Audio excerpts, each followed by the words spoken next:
Olá e sejam bem-vindos! Já pararam para pensar na autêntica proeza química que transforma a água turva de um rio na água límpida e segura que nos sai da torneira? É incrível, não é?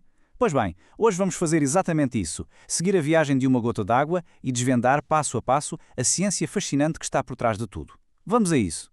A grande questão é mesmo esta. Como é que se passa de algo assim, uma água barrenta e cheia de perigos invisíveis, para um copo de água cristalina e potável?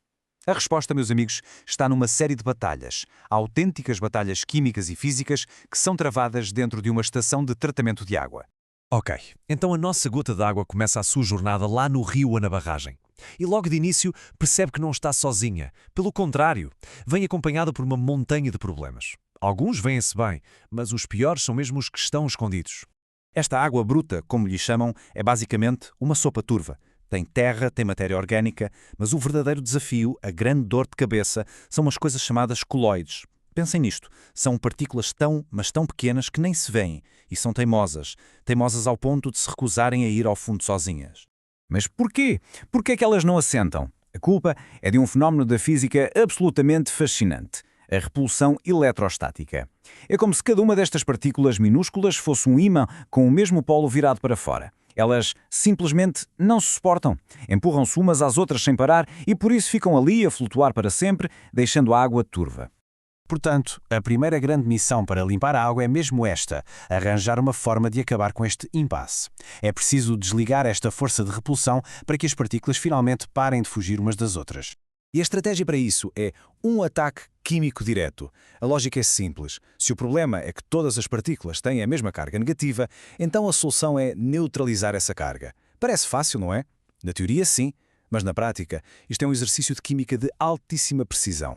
E para esta missão entram em cena os nossos aliados químicos. Compostos como o sulfato de alumínio ou o cloreto férrico são despejados na água. O que eles fazem? Libertam íons positivos que agem como um ímã de carga oposta, agarram-se aos coloides, neutralizam a sua carga negativa e basicamente desligam-lhes o campo de força. Fim da repulsão. Muito bem. Agora que as partículas já não se odeiam, o passo seguinte é fazer com que elas se juntem. E isto não é à toa, é um processo controlado ao milímetro, quase como uma dança química cuidadosamente coreografada. Mas como é que os técnicos sabem a receita exata? Bem, eles fazem uma coisa chamada teste de jarros.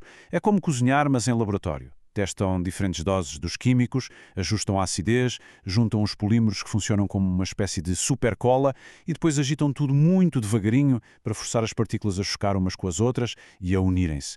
O que se procura aqui é o chamado pH ótimo de floculação.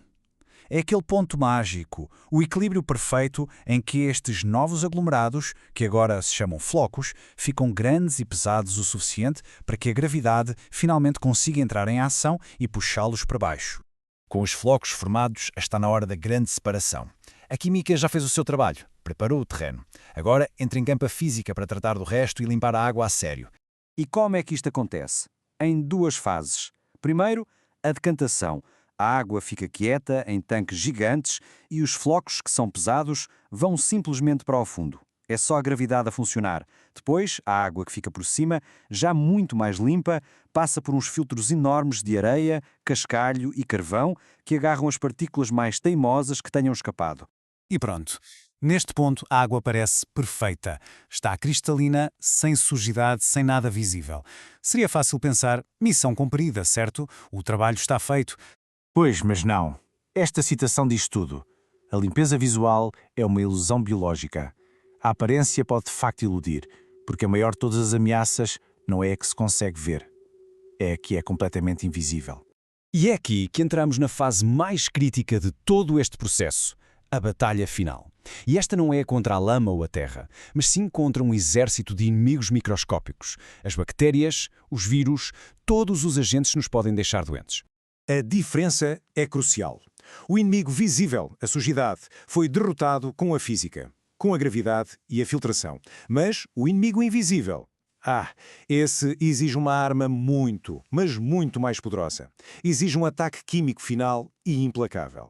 O nome desta arma é desinfecção. E isto não é uma limpeza suave. É descrito, e bem, como uma violenta reação de oxidação. O cloro é adicionado à água não para limpar, mas para aniquilar, para destruir por completo a estrutura celular de qualquer ser vivo microscópico que tenha tido a ousadia de sobreviver até aqui. E como é que funciona? É brutal. O cloro ataca e rasga a membrana que protege as células dos micróbios, destrói o seu material genético lá dentro e, com isso, erradica completamente o risco de causarem doenças. É esta a etapa que nos dá a garantia total de segurança. No fim de toda esta viagem, a nossa perspectiva sobre um simples copo de água da torneira tem de mudar. Já não dá para o ver apenas como um recurso que se tira da natureza e pronto. Esta citação final resume tudo na perfeição. Através de todo este processo rigoroso, a água deixou de ser um recurso natural em bruto e tornou-se, na verdade, um produto tecnológico. Algo que é fabricado, que é desenhado e controlado ao pormenor para ser absolutamente perfeito e seguro. Por isso, da próxima vez que se abrir a torneira, talvez valha a pena lembrar esta viagem química incrível. Uma verdadeira obra-prima da ciência e da engenharia que acontece todos os dias, escondida à vista de todos. E a questão que fica no ar é, depois disto, ainda se olha para um copo de água da mesma maneira?